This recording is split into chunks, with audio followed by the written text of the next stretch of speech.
Hello students, let's continue the class. देखिए, हम यहाँ पर 28 राज्यों एवं 9 केंद्र शासित प्रदेशों के बारे में संक्षेप में अध्ययन देख रहे हैं। ठीक है, सबसे पहले वीडियो में हमने जम्मू एंड कश्मीर, लद्दाख, उत्तराखंड, हिमाचल प्रदेश के बारे में देख चुके हैं। उसके बाद फिर पंजाब, हरियाणा, चंडीगढ़, दिल्ली और राजस्थान के बारे में सेकंड वीडियो में देख लिए। आज हम देखेंगे उत्तर प्रदेश, बिहार, झारखंड एवं पश्चिम बंगाल के बारे में संक्षेप में अध्ययन करेंगे। ठीक है, तो चलिए हम जारी रखते हैं अपना क्लास। सबसे पहला हम आज देखेंगे उत्तर प्रदेश के बारे में। उत्तर प्रदेश जनसंख्या के मामले में भारत का सबसे बड़ा राज्य उत्तर प्रदेश। ठीक है, लगभग 20 करोड़ के आसपास जनसंख्या है। 19 करोड़ 98 लाख से कुछ अधिक देखेंगे। ठीक है, 19 करोड़ 98 लाख 12,641 जनसंख्या है 2011 के जनगणना के अनुसार। ठीक है, उत्तर प्रदेश, इस तरह से उत्तर प्रदेश भारत का सबसे बड़ा राज्य जनसंख्या के मामले में। तो यहाँ पर लोकसभा, विधानसभा, राज्यसभा, इनके सीट भी भारत के अन्य राज्यों की तुलना में सबसे अधिक है। ठीक है, जनसंख्या अधिक है तो सीट्स भी अधिक होगा ही होगा ऑब्वियसली। ठीक है, तो इस तरह से उत्तर प्रदेश जनसंख्या के मामले में भारत का सबसे बड़ा राज्य। ठीक है, यहाँ की जनसंख्या इतना अधिक है कि यदि देखा जाए तो कई देशों की जनसंख्या भी उत्तर प्रदेश की तुलना में कम है। ठीक है, तो जनसंख्या चैप्टर के अंतर्गत इसके बारे में और विस्तार से देखेंगे जनसंख्या को। उत्तर प्रदेश नाम से उत्तर प्रदेश की स्थापना जो हुआ है, ठीक है, यह 24 जनवरी 1950, 26 जनवरी के जस्ट 2 दिन पहले 24 जनवरी सन 1950 यानी 26 जनवरी गणतंत्र दिवस के जस्ट 2 दिन पहले उत्तर प्रदेश के नाम से इसका स्थापना हुआ है। यद्यपि यह ब्रिटिश काल में संयुक्त प्रांत या यूनाइटेड प्रोविंस के नाम से जाना जाता था। ठीक है, तो उस समय भी एक विशाल प्रांत था यूपी, यूनाइटेड प्रोविंस। ठीक है, अभी वर्तमान समय भी यह यूपी के नाम से ही जाना जाता है, उत्तर प्रदेश के नाम से। कब से? 24 जनवरी 1950 से। ठीक है, अन्य तथ्यों में देखेंगे उत्तर प्रदेश के बारे में। उत्तर प्रदेश के जो पड़ोसी हैं, उत्तर में नेपाल। ठीक है, भारत और नेपाल के बीच में अंतर्राष्ट्रीय सीमा जो है उत्तर प्रदेश के उत्तर में है। ठीक है, उत्तर प्रदेश के पड़ोसी उत्तर में नेपाल, उत्तर और उत्तर पश्चिम में यूके यानी उत्तराखंड राज्य भारत का। फिर पश्चिम में हिमाचल प्रदेश, दिल्ली केंद्र शासित प्रदेश के साथ भी सीमा है उत्तर प्रदेश का। उत्तर प्रदेश का पश्चिम और दक्षिण पश्चिम में राजस्थान के साथ सीमा है। दक्षिण पश्चिम और दक्षिण में मध्य प्रदेश के साथ सीमा है। दक्षिण पूर्व में छत्तीसगढ़ के साथ भी सीमा है, छोटा सा सीमा है, ज़्यादा दूर, लंबाई ज़्यादा नहीं है इस सीमा की। ठीक है, दक्षिण पूर्व में झारखंड के साथ भी सीमा है। इसी तरह से पूर्व में बिहार के साथ सीमा है। तो इन राज्यों के साथ सीमा स्पर्श करती है उत्तर प्रदेश की। ठीक है, उत्तर प्रदेश का क्षेत्रफल यहाँ पर छूट गया है। उत्तर प्रदेश का क्षेत्रफल है 2,40,928 वर्ग किलोमीटर, 2,40,928 वर्ग किलोमीटर। इस तरह से क्षेत्रफल की दृष्टि से उत्तर प्रदेश भारत का चौथा सबसे बड़ा राज्य है। ठीक है, फिर से रिपीट करेंगे, इससे पहले हम देख चुके हैं। राजस्थान नंबर 1, फिर Madhya Pradesh number 2, number 3 Maharashtra, number 4 Uttar Pradesh. तो उत्तर प्रदेश का चौथा स्थान है। कुछ पुराने किताबों में अभी भी आप लोगों को आंध्र प्रदेश चौथे स्थान पर मिलेगा, लेकिन तेलंगाना अलग होने के बाद आंध्र प्रदेश अब चौथे स्थान पर नहीं रह गया है, उत्तर प्रदेश चौथे स्थान पर आ गया है। ठीक है, उत्तर प्रदेश के अन्य तथ्यों में देखेंगे। उत्तर प्रदेश नदियों के लिए खास करके जाना जाता है। यहाँ पर बहुत सारी सदावाहिनी नदियाँ बहती हैं जो हिमालय पर्वत से निकलते हैं। इसके अलावा प्रायद्वीपीय पठार से भी निकलने वाली नदियाँ जाकर के बड़ी नदियों में मिल जाती हैं, उत्तर प्रदेश के बड़ी नदियों में जाकर के मिल जाती हैं। तो नदियों के बारे में देखेंगे।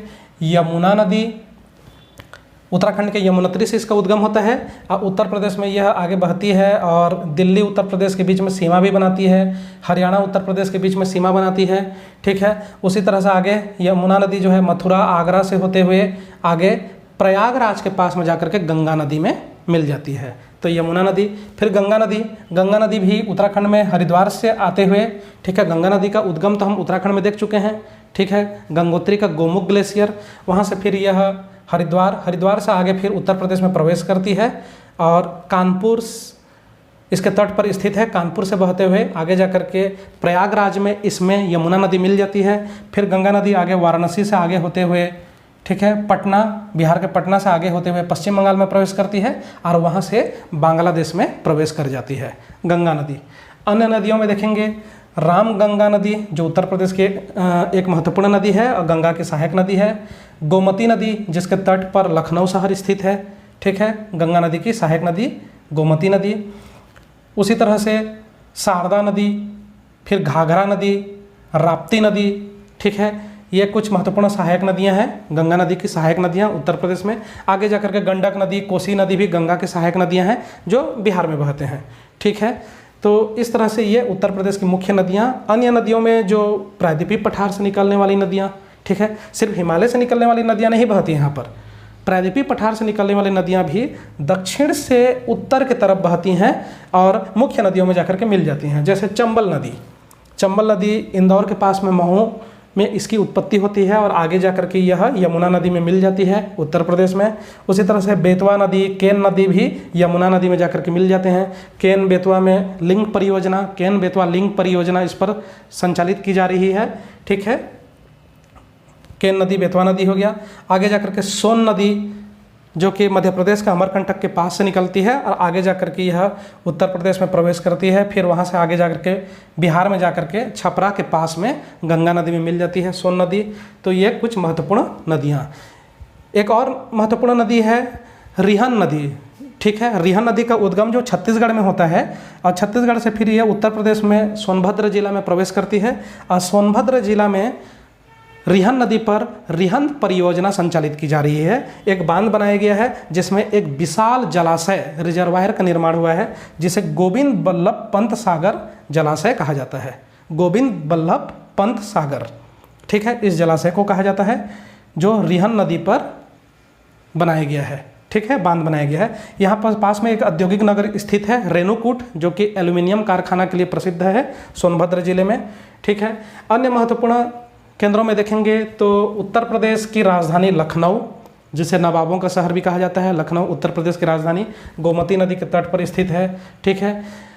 यह एक महत्वपूर्ण व्यापारिक वाणिज्यिक नगर भी है लखनऊ, ठीक है। और उसके अलावा फिर अन्य महत्वपूर्ण नगरों में कानपुर, उत्तर प्रदेश का सबसे बड़ा नगर जनसंख्या में सबसे बड़ा नगर कानपुर। यद्यपि लखनऊ की जनसंख्या भी लगभग कानपुर के आसपास पहुंच चुकी है, लेकिन जनसंख्या के मामले में कानपुर अभी भी नंबर 1 है, सबसे अधिक जनसंख्या कानपुर। और यह एक महत्वपूर्ण औद्योगिक नगर है। यहाँ पर सूती वस्त्र उद्योग का विकास बहुत ही अधिक हुआ है, इसलिए कानपुर को उत्तर भारत का मैनचेस्टर भी कहा जाता है। मैनचेस्टर क्या है, इसके बारे में जब हम सूती वस्त्र उद्योग देखेंगे तो और भी विस्तार से देखेंगे, ठीक है। इंग्लैंड का एक नगर है मैनचेस्टर। तो सूती वस्त्र उद्योग का विकास अधिक होने के कारण उत्तर भारत का मैनचेस्टर के नाम से जाना जाता है कानपुर, ठीक है। अन्य तथ्यों में कानपुर का चमड़ा उद्योग, ठीक है, ऊनी वस्त्र उद्योग, इसके लिए भी कानपुर प्रसिद्ध है। साथ ही साथ यहाँ पर चीनी उद्योग का विकास बहुत ज़्यादा हुआ है। गन्ना जिसका मुख्य कच्चा माल है, चीनी उद्योग का विकास भी हुआ है कानपुर में, ठीक है। अन्य महत्वपूर्ण नगरों में देखेंगे आगरा, जो कि ताजमहल के लिए प्रसिद्ध है और साथ ही साथ एक महत्वपूर्ण औद्योगिक नगर है, खास करके चमड़ा उद्योग का विकास हुआ है और पर्यटन के केंद्र के रूप में भी विख्यात है, खास करके ताजमहल के लिए आगरा, ठीक है। मथुरा, वृंदावन धार्मिक नगरी।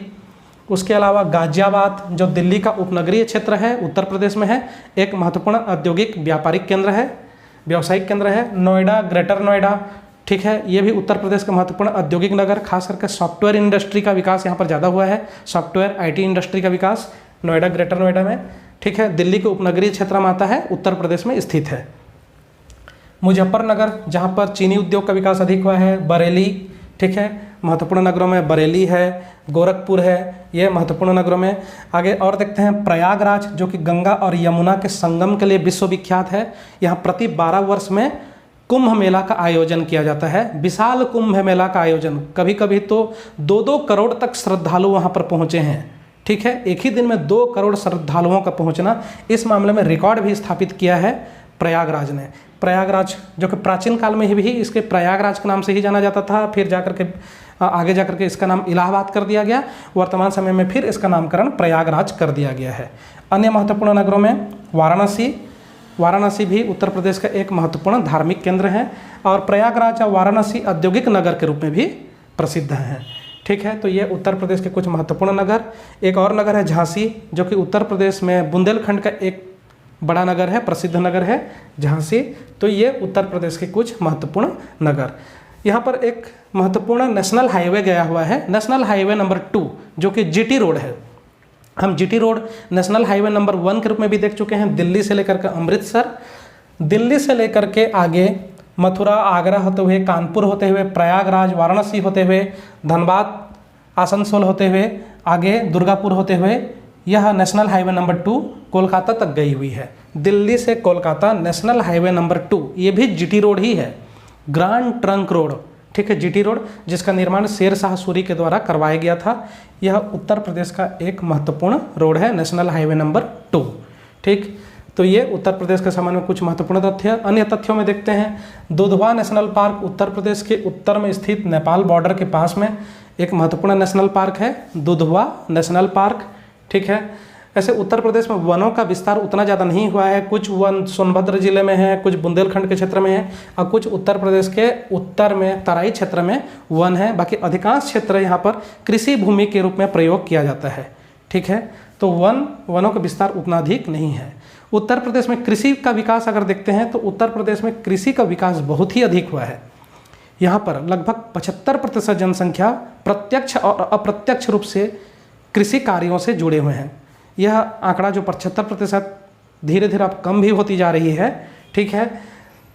यहाँ कृषि का विकास क्यों इतना अधिक हो पाया? क्योंकि उत्तर प्रदेश में सदावाहिनी नदियाँ बहती हैं, बहुत से नदियाँ बहती हैं, बड़ी छोटी नदियाँ, और उन नदियों में बहुत सारे कैनाल इत्यादि बनाया गया है। साथ ही साथ यहाँ ट्यूबवेल का विकास भी बहुत ही अधिक हुआ है। इसी कारण उत्तर प्रदेश में कृषि का विकास बहुत ही अधिक हुआ है। एक तो समतल मैदानी क्षेत्र है, ठीक है, एलोवियल सॉइल यानी जलोढ़ मिट्टी यहाँ पर बिछा हुआ है, नदियों के द्वारा बिछाया गया है। इन कारणों से उत्तर प्रदेश में कृषि का विकास बहुत ही अधिक हुआ है। खास करके गन्ना, ठीक है, गेहूँ मुख्य है, और धान, इनका उत्पादन बहुत ही अधिक किया जाता है उत्तर प्रदेश में। सब्जियों का उत्पादन भी अधिक होता है, दुग्ध उत्पादन भी अधिक होता है, ठीक है। और इसी कारण से यहाँ पर कृषि पर आधारित उद्योगों का विकास भी अधिक हुआ है। साथ ही साथ ऊनी वस्त्र उद्योग, चमड़ा उद्योग, ठीक है, ये उत्तर प्रदेश के कुछ महत्वपूर्ण उद्योग हैं। चीनी उद्योग जो कृषि पर आधारित एक महत्वपूर्ण उद्योग है। साथ ही साथ सूती वस्त्र उद्योग का विकास भी अधिक हुआ है उत्तर प्रदेश में। तो ये उत्तर प्रदेश के संबंध में कुछ महत्वपूर्ण तथ्य। अब आगे देखेंगे हम बिहार के बारे में, ठीक है। बिहार जो कि उत्तर और उत्तर पूर्वी भारत का एक महत्वपूर्ण राज्य है बिहार। बिहार जो है वो भारत का एक महत्वपूर्ण सांस्कृतिक केंद्र है, ऐतिहासिक एवं सांस्कृतिक केंद्र। यह अपने संस्कृति और ऐतिहासिकता को आज भी संजोया हुआ है बिहार, ठीक है। बिहार के संबंध में कुछ महत्वपूर्ण भौगोलिक तथ्यों के बारे में देखेंगे। बिहार का क्षेत्रफल 94,163 वर्ग किलोमीटर, 94,163 वर्ग किलोमीटर। जनसंख्या बहुत ही अधिक है, 10,40,99,452 कुल जनसंख्या, ठीक है। 10,40,99,452 एच पर 2011 सेंसस, ठीक है। तो बहुत ही अधिक जनसंख्या। क्षेत्रफल के अनुपात में देखा जाए तो जनसंख्या बहुत ही अधिक है, इसलिए बिहार में 1102 व्यक्ति प्रति वर्ग किलोमीटर जनघनत्व हो जाता है। पॉपुलेशन डेंसिटी इंडिया के पूरे 28 राज्यों में सबसे ज़्यादा पॉपुलेशन डेंसिटी, जनघनत्व जो है वो 1102 है। भारत का कितना है? 382 व्यक्ति प्रति वर्ग किलोमीटर 2011 के जनगणना के अनुसार 382 व्यक्ति प्रति वर्ग किलोमीटर, ठीक है। और बिहार का जो है भारत के औसत से यानी 382 से बहुत ही अधिक है, 1102 व्यक्ति प्रति वर्ग किलोमीटर जनघनत्व, पॉपुलेशन डेंसिटी। और इस तरह से 28 राज्यों में देखा जाए तो सबसे ज़्यादा जनघनत्व बिहार का है। केंद्र शासित प्रदेशों को मिला देंगे तो दिल्ली, चंडीगढ़, इनका पांडिचेरी, इनका सब और भी ज़्यादा है, ठीक है। दिल्ली का तो सबसे ज़्यादा है, 11-12 हज़ार का आसपास होता है प्रति वर्ग किलोमीटर। लेकिन राज्यों में देखा जाए तो बिहार का जनसंख्या घनत्व सबसे अधिक है, 1102 व्यक्ति प्रति वर्ग किलोमीटर 2011 के जनगणना के अनुसार, ठीक। बिहार के नाम से इसका स्थापना जो हुआ है, इस राज्य की स्थापना बिहार के नाम से स्थापना जो किया गया है वो 31 मार्च 1936 को, ठीक है। मार्च 31, 1936 को बिहार के नाम से इसका स्थापना किया गया है, ब्रिटिश काल में ही, ठीक है। बिहार में बोले जाने वाली मुख्य भाषाएं जो हैं हिंदी, उर्दू, मैथिली, इन भाषाओं का प्रयोग किया जाता है। साथ ही साथ भोजपुरी भाषा का भी यहाँ पर बहुत ज़्यादा उपयोग किया जाता है बिहार में।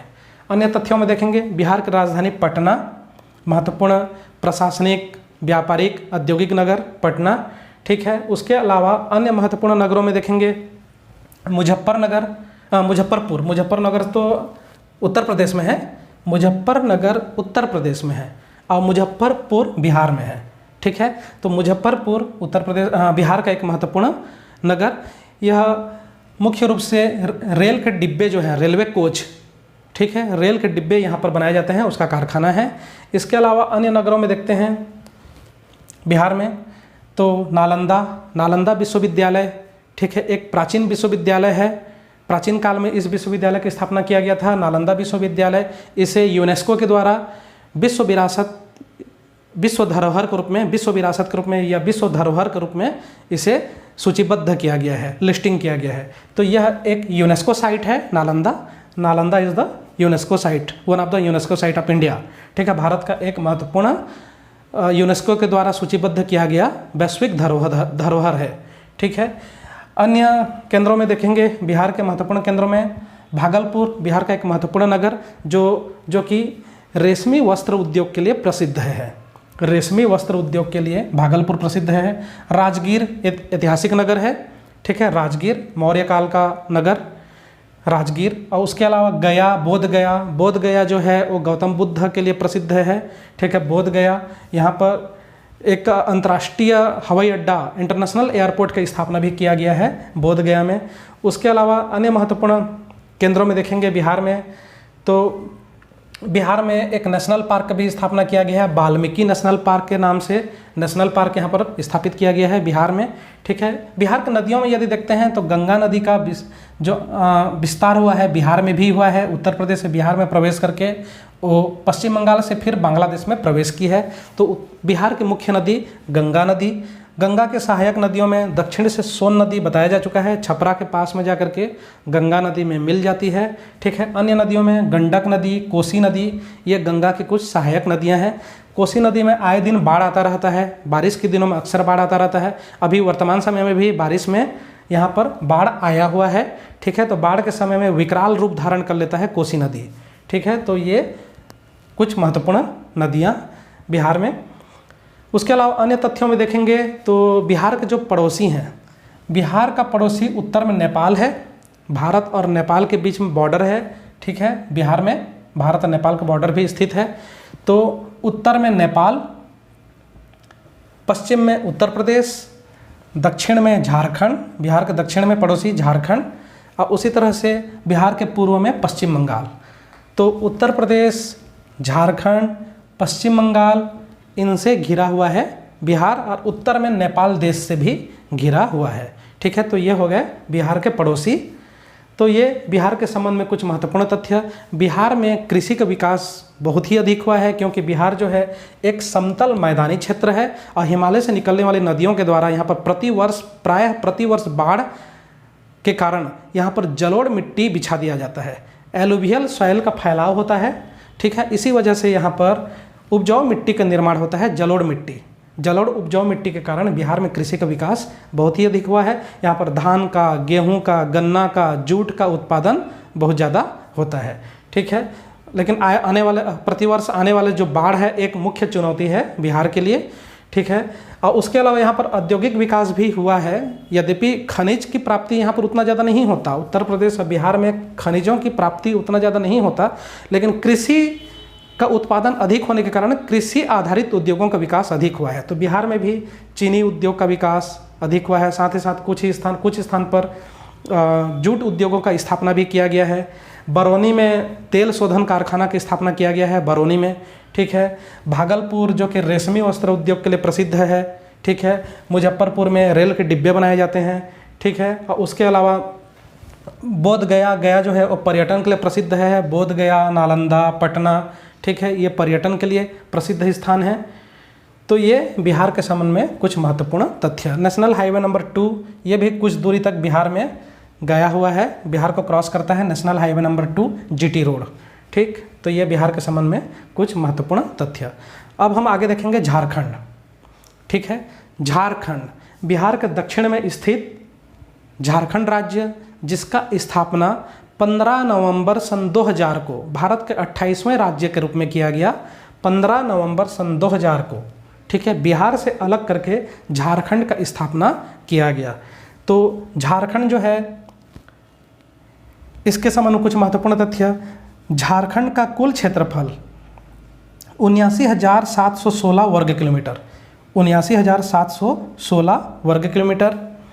जनसंख्या 3,29,88,134, 3,29,88,134 एज पर 2011 सेंसस। ठीक है, स्थापना कब किया गया है? 15 नवंबर सन 2000 को इसका स्थापना 28वें राज्य के रूप में किया गया है। बिहार से अलग करके झारखंड का स्थापना किया गया है। क्रम से हम पिछला वीडियो में भी बताए थे, 1 नवंबर को छत्तीसगढ़ की स्थापना, 9 नवंबर को उत्तराखंड का स्थापना, अब 15 नवंबर सन 2000 को झारखंड का स्थापना। इस तरह से क्रम से 15 दिन के अंदर में 3 राज्यों का गठन किया गया सन 2000 में। ठीक है, झारखंड में बोली जाने वाली मुख्य भाषाएं जो हैं हिंदी और संथाली। हिंदी और संथाली ये 2 भाषाएं मुख्य भाषाएं हैं झारखंड में बोली जाने वाली। ठीक है, अन्य तथ्यों में देखेंगे झारखंड की राजधानी रांची। ठीक है, झारखंड की राजधानी रांची। अन्य शहरों में देखेंगे जमशेदपुर, उसके अलावा बोकारो, धनबाद।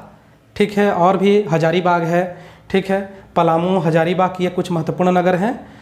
इनमें देखा जाए तो झारखंड में कृषि का विकास एकदम ज़्यादा नहीं हो पाया है, क्योंकि झारखंड जो है मुख्यतः वन क्षेत्र है, पहाड़ी क्षेत्र है, पठारी क्षेत्र है, तो कृषि का विकास यहाँ पर एकदम ज़्यादा नहीं हो पाया है। ठीक है, यहाँ कृषि भूमि जो है उतना ज़्यादा उपलब्ध नहीं है, लेकिन यह खनिज के मामले में संपन्न है, क्योंकि झारखंड का अधिकांश क्षेत्र छोटा नागपुर पठार में आता है। तो झारखंड, उड़ीसा, पश्चिम बंगाल का पश्चिमी भाग और छत्तीसगढ़ के उत्तरी भाग, ये जो क्षेत्र है ये छोटा नागपुर के पठार के नाम से जाना जाता है। और यहाँ पर भारत में सबसे ज़्यादा खनिजों का उत्पादन किया जाता है, खास करके लौह अयस्क हो गया, ठीक है, बॉक्साइट हो गया, मैग्नीज हो गया, ठीक है, अभ्रक हो गया, उसके अलावा कोयला का उत्पादन यहाँ पर बहुत ही अधिक होता है। तो इन खनिजों के उत्पादन में यह क्षेत्र अग्रणी है। तो ऑब्वियसली झारखंड में भी खनिजों की प्राप्ति बहुत ही अधिक होती है, खास करके यहाँ पर कोयला, लौह अयस्क, अभ्रक, मैग्नीज इत्यादि का उत्पादन और बॉक्साइट, इनका उत्पादन भी अधिक होता है। यूरेनियम का उत्पादन भी जादूगुड़ा झारखंड में किया जाता है। तो एक विशेष है उस मामले में, क्योंकि भारत में बहुत कम स्थान पर यूरेनियम की प्राप्ति होती है। इनमें जादूगुड़ा सबसे महत्वपूर्ण है, झारखंड स्थित जादूगुड़ा यूरेनियम की प्राप्ति में। ठीक है, तो यहाँ पर खनिजों का उत्पादन अधिक होने के कारण झारखंड में औद्योगिक विकास बहुत हुआ है। रांची भारी इंजीनियरिंग उद्योग के लिए जाना जाता है, हैवी इंजीनियरिंग उद्योग के लिए जाना जाता है रांची। ठीक है, इंजीनियरिंग इंडस्ट्री, इलेक्ट्रिकल इंडस्ट्री के लिए जाना जाता है रांची। उसके अलावा जमशेदपुर में टाटा का लोहा इस्पात उद्योग है। ठीक है, तो एक विशाल लोहा इस्पात उद्योग है जमशेदपुर में, इसीलिए जमशेदपुर को एक आयरन सिटी के रूप में भी जाना जाता है। ठीक है, इसे टाटा नगर के नाम से भी जाना जाता है जमशेदपुर को। ठीक है, क्योंकि यहाँ पर टाटा का एक बहुत बड़ी आयरन एंड स्टील इंडस्ट्री है, फैक्ट्री है।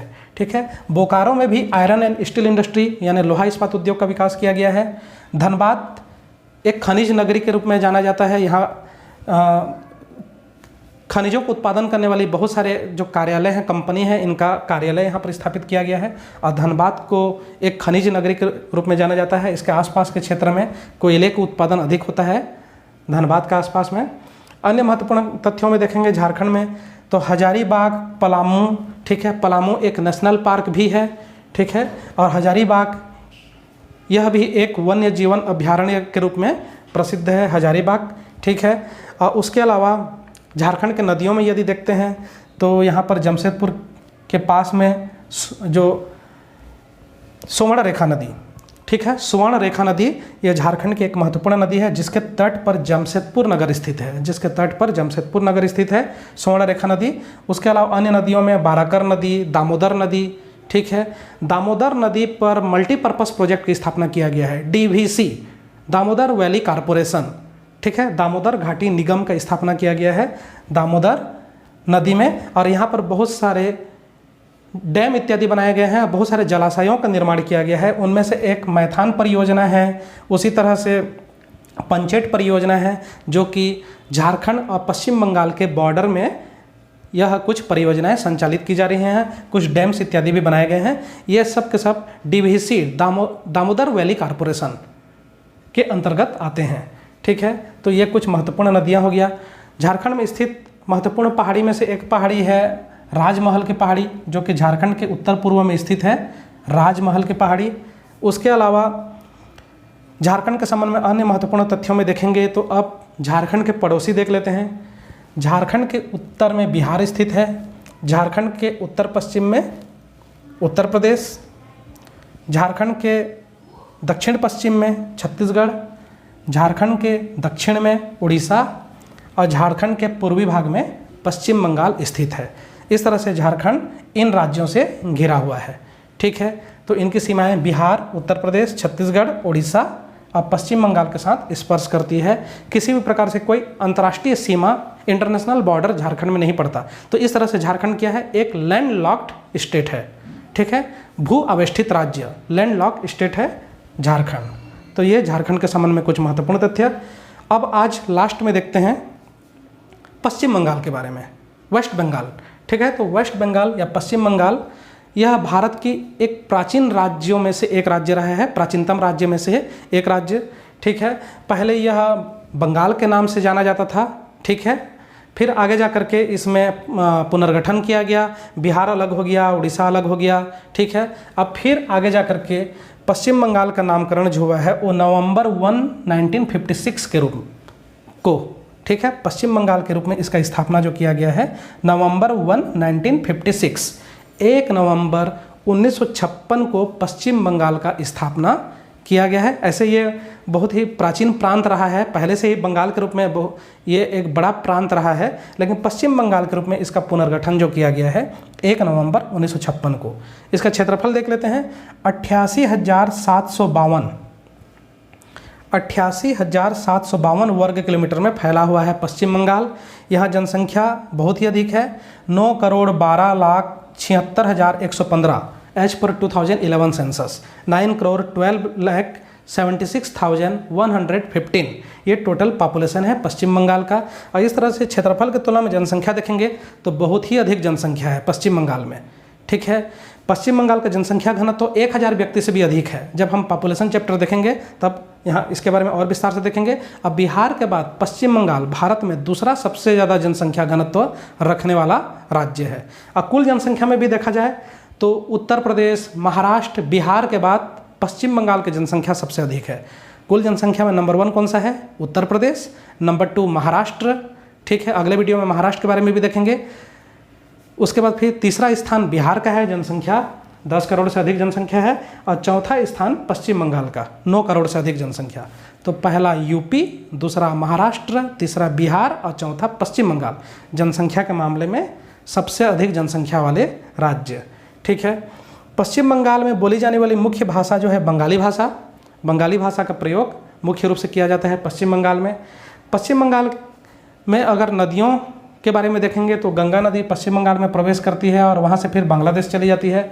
गंगा नदी ज़्यादा दूर तक नहीं बहती पश्चिम बंगाल में। गंगा नदी का ही एक दक्षिणी विस्तार के रूप में हुगली नदी बहती है। ठीक है, गंगा नदी की एक शाखा जो दक्षिण की तरफ गई हुई है और कोलकाता के बगल से गुजरती हुई वो बंगाल की खाड़ी में गिर जाती है, हुगली नदी।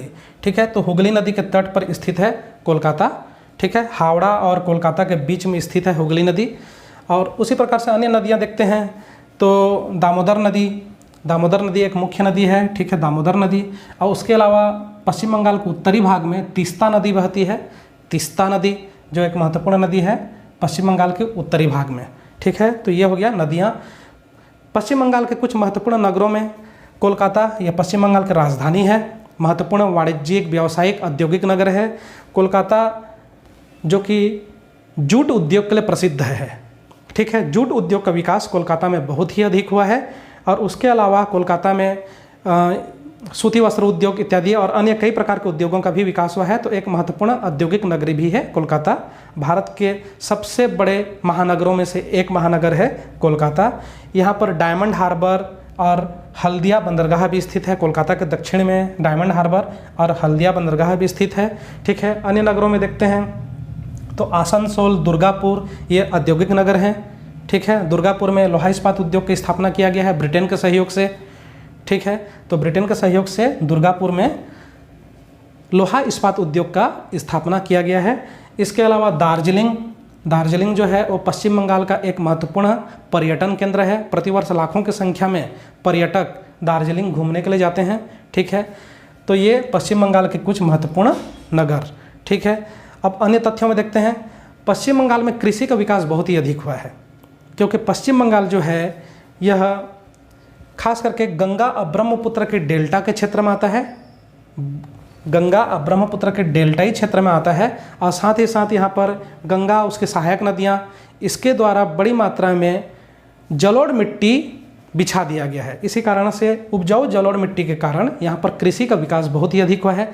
एक साल में 3-3 बार चावल की खेती की जाती है, एक साल में 3-3 बार चावल की खेती की जाती है। कृषि चैप्टर के अंतर्गत इसके बारे में और विस्तार से देखेंगे। तो चावल के अलावा जूट का उत्पादन बहुत ही अधिक होता है, और साथ ही साथ पश्चिम बंगाल का जो ये उत्तरी भाग है, ठीक है, ये पूर्वोत्तर की तरफ चला गया है, ये देख सकते हैं। बहुत सारे स्टूडेंट कन्फ्यूज हो जाते हैं कि क्या ये भी पश्चिम बंगाल का हिस्सा है, क्या करके कन्फ्यूज हो जाते हैं। ऑब्वियसली ये भी पश्चिम बंगाल का ही हिस्सा है, पश्चिम बंगाल का उत्तरी क्षेत्र है। यह चाय के उत्पादन के लिए प्रसिद्ध है, ठीक है, कुछ पहाड़ी क्षेत्र है और चाय के उत्पादन के लिए प्रसिद्ध है उत्तरी भाग, ठीक है। यहाँ खास करके सिलीगुड़ी, जलपाईगुड़ी, कूच बिहार, ये कुछ ज़िले आते हैं जहाँ पर चाय का उत्पादन अधिक होता है। यहाँ पर दार्जिलिंग भी स्थित है जो प्रसिद्ध पर्यटन नगर है। तो पश्चिम बंगाल में चावल, जूट एवं चाय, इसका उत्पादन बहुत ही अधिक होता है। मछलियों का भी उत्पादन बहुत ज़्यादा होता है। पश्चिम बंगाल के दक्षिणी भाग में बंगाल की खाड़ी का तट है, ठीक है, बंगाल की खाड़ी यहाँ पर पड़ता है, तो यहाँ पर मत्स्य उत्पादन भी बहुत अधिक होता है। सागरीय मत्स्य उत्पादन, आंतरिक मत्स्य उत्पादन, ये सब हम कृषि चैप्टर के अंतर्गत और मत्स्योत्पादन चैप्टर के अंतर्गत इसके बारे में और विस्तार से देखेंगे। तो कृषि का विकास अधिक हुआ है, तो यहाँ पर कृषि आधारित उद्योगों का विकास भी बहुत अधिक हुआ है। जैसे कि इससे पहले मैं बताया, कोलकाता जूट उद्योग के लिए प्रसिद्ध है, ठीक है। साथ ही साथ पश्चिम बंगाल में रेशमी वस्त्र उद्योग का भी विकास अधिक हुआ है, ठीक है। लोहा इस्पात उद्योग, जो कि दुर्गापुर में लोहा इस्पात उद्योग का विकास हुआ है। यहाँ पर कोयला खनिजों में देखा जाए तो कोयला का उत्पादन, कोयला एवं लोहा इस्पात का उत्पादन होता है यहाँ पर। और कोयला और लोहा इस्पात, लौह अयस्क, कोयला और लौह अयस्क जो है वो पश्चिम बंगाल के महत्वपूर्ण खनिज हैं, कोयला, लौह अयस्क, ठीक है। तो ये पश्चिम बंगाल के संबंध में कुछ महत्वपूर्ण तथ्य है। पड़ोसियों में यदि देखते हैं तो पश्चिम बंगाल के बहुत से पड़ोसी हैं, ठीक है। अंतर्राष्ट्रीय भी, यानी भारत की अंतर्राष्ट्रीय सीमा भी यहाँ पर पड़ता है, और भारत के राज्यों के साथ भी इसकी सीमा स्पर्श होती है। किस प्रकार से देख सकते हैं, इसके पड़ोसियों में पश्चिम बंगाल के यहाँ पर उत्तरी भाग के पूर्व में असम के साथ सीमा स्पर्श करती है, ठीक, असम के साथ। उसके बाद फिर पश्चिम बंगाल के उत्तरी भाग में उत्तर से देखेंगे भूटान के साथ सीमा स्पर्श करती है, अंतर्राष्ट्रीय सीमा यहाँ पर भूटान के साथ। इसके अलावा सिक्किम राज्य के साथ सीमा स्पर्श करती है, नेपाल के साथ सीमा स्पर्श करती है, बांग्लादेश के साथ सीमा स्पर्श करती है।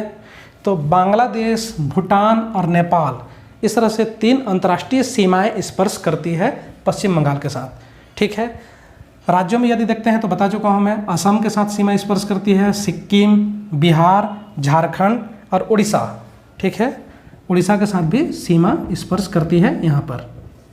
तो राज्यों में उड़ीसा, झारखंड, बिहार, सिक्किम और असम के साथ सीमा स्पर्श करती है। और अंतर्राष्ट्रीय रूप से भारत की जो अंतर्राष्ट्रीय सीमा है वो बांग्लादेश के साथ, भूटान के साथ और नेपाल के साथ स्पर्श करती है पश्चिम बंगाल के अंतर्गत, ठीक है। तो छोटा सा सीमा है नेपाल के साथ, पश्चिम बंगाल में ये जो संकरी पट्टी है यहाँ पर नेपाल के साथ भी सीमा स्पर्श करती है। तो ये हो गए पश्चिम बंगाल के कुछ पड़ोसी, ठीक है। तो पश्चिम बंगाल के संबंध में महत्वपूर्ण तथ्य है। यहाँ पर एक रोड भी गया हुआ है जो जीटी रोड, पहले इसके बारे में स्पष्ट कर चुका हूँ कि जीटी रोड जो है नेशनल हाईवे नंबर 1 और 2, तो उसमें से 2 जो है वो दिल्ली से लेकर के कोलकाता तक गई हुई है, नेशनल हाईवे नंबर 2, ठीक है, जो कि जीटी रोड का ही हिस्सा है। तो ये भी पश्चिम बंगाल में गुजरती है, ठीक है। तो ये पश्चिम बंगाल के संबंध में कुछ महत्वपूर्ण तथ्य। तो आज हमने 4 राज्यों के बारे में देखा, उत्तर प्रदेश, बिहार, झारखंड एवं पश्चिम बंगाल। अब अगला वीडियो में हम पूर्वोत्तर भारत के राज्यों के बारे में देखेंगे। पूर्वोत्तर Bharat 7 sisters plus 1, 7 sisters plus 1 क्या होता है, ठीक है, इसके बारे में हम विस्तार से आगे अगला वीडियो में देखेंगे, जो कि पूर्वोत्तर भारत के 7 राज्य जिन्हें 7 सिस्टर कहा जाता है, और उसके अलावा सिक्किम, इसी को ही 7+1 के नाम से जाना जाता है। तो इन पूर्वोत्तर भारत के राज्यों के बारे में अगला वीडियो में हम संक्षेप में अध्ययन करेंगे। तो आज के लिए इतना ही, थैंक यू।